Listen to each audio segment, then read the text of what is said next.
To preview Brighton, which is New Year's Day.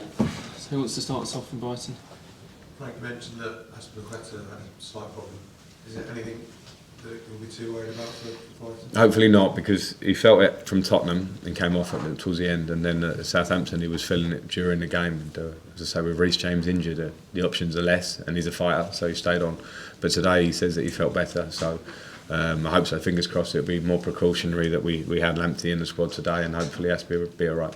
How long's Reece James out, Frank? Okay. Hopefully a week or 10 days. Yeah, he's had a bit of a niggle around his ankle injury, which he had surgery on in pre-season. So that was a bit of a worry. But the doctors are saying at the moment it'll be a week or so. And Alonso still? Alonso's similar. It's a back, top of the glute kind of muscle injury. But I think they're both in a similar boat. Not terrible injuries, but obviously missing at a pretty crucial time. Can I just ask you about Hudson-Odoi? Because it looks like he's been having a little bit of a tough time lately. Simon wrote a piece about the fact that maybe he's taken a few things on social media on board and struggling a bit with that. How is he? I've not spoken to him about that, and unfortunately with social media that's par for the course. It doesn't make it right or wrong, and I haven't seen it, but that's something that unfortunately you have to have a very thick skin about. But I said it after the Southampton game, and he's a young player. He's 19 years of age, just had a lot of talk about him for different reasons, which is not, all of he's doing. There's been a big microscope on him, and I think we actually do have to give him time and patience at how young he is. So I've got no problems with him. I thought he did well when he came on today. I think that should be a nice little booster for him. I think Chelsea fans will be absolutely behind him. They want to see passion. They want to see all those things, as well as his ability to go by people, which he's got. So he needs to understand what's needed, and he's working on that constantly. And I'll back him and work with him on that. Is the whole Bayern Munich thing from last year not helped him really? Because it's created a hype around him, not his own fault. I'm not sure, but if that is the case, I think that will quite quickly go away. If it is, and it's up to him to put that to bed. He signed a really long contract here, declared he wants to be here. We're happy, but now he has to produce. So, but as I say, at 19, I think it's a lot to say. One performance or something where he plays the other day and comes in from being out of the team, you must produce instantly, or you're going to get social media giving it to you. I think we have to be level-headed. I'll certainly try and protect him against that. And as I say, little snippets like today, coming on and looking bright and going by people and hitting a couple of crossfield passes, he needs to do a lot more, but he absolutely has the talent to do a lot more. Is it consistency for him? Because I guess he's at an age where he probably wants to be playing every week.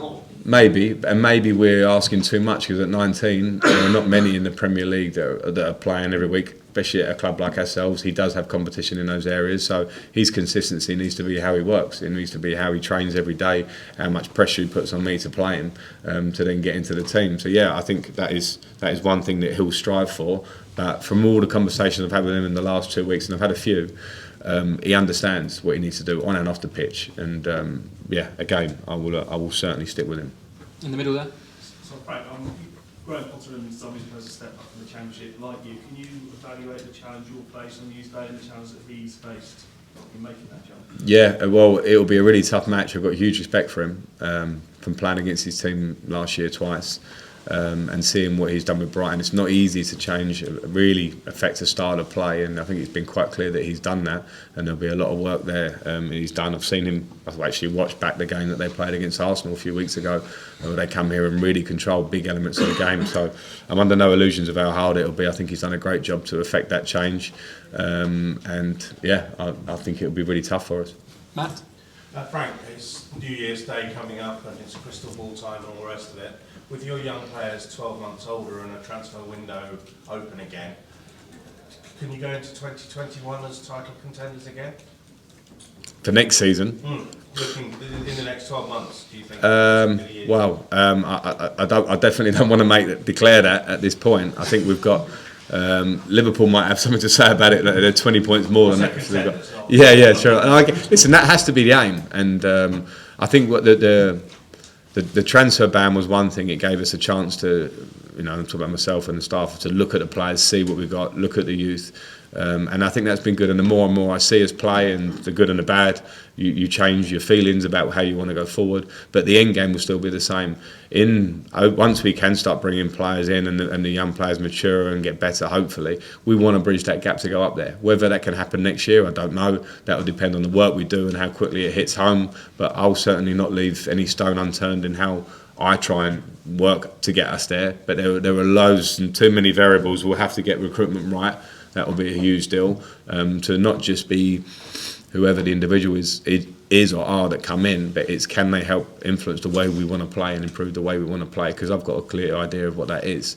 And it didn't look like the first 30 minutes today, but we've shown at times this year that we've got a chance. Okay, we'll do two more. Then we're going to finish in the middle and then Nick again. Can I ask you about... Hang on, Matt. He's first. Matt, go on. Could you just clarify the Pulisic injury he's likely to be? Yeah, it's a small hamstring where I wouldn't even call it an injury, because after the Southampton game the lads did some strides and he felt a cramp in his hamstring and he was heavily strapped. He's trained a couple of days since that at quite a low level. For me, it was more precautionary today to keep him out of it. You know, we need our wingers. We need them going into a really important period. So he was out for that. Okay, finish up here, Matt. Frank, with sort of the transfer window open again as of winter, can I ask you about recruitment and your role in it? There have been accusations, I think, in the past that Chelsea are not always joined up in their thinking.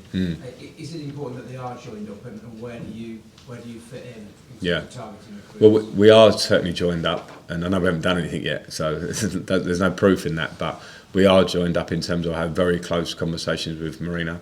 I have very close conversations with Peter Cech and Scott, who's the head of our recruitment department.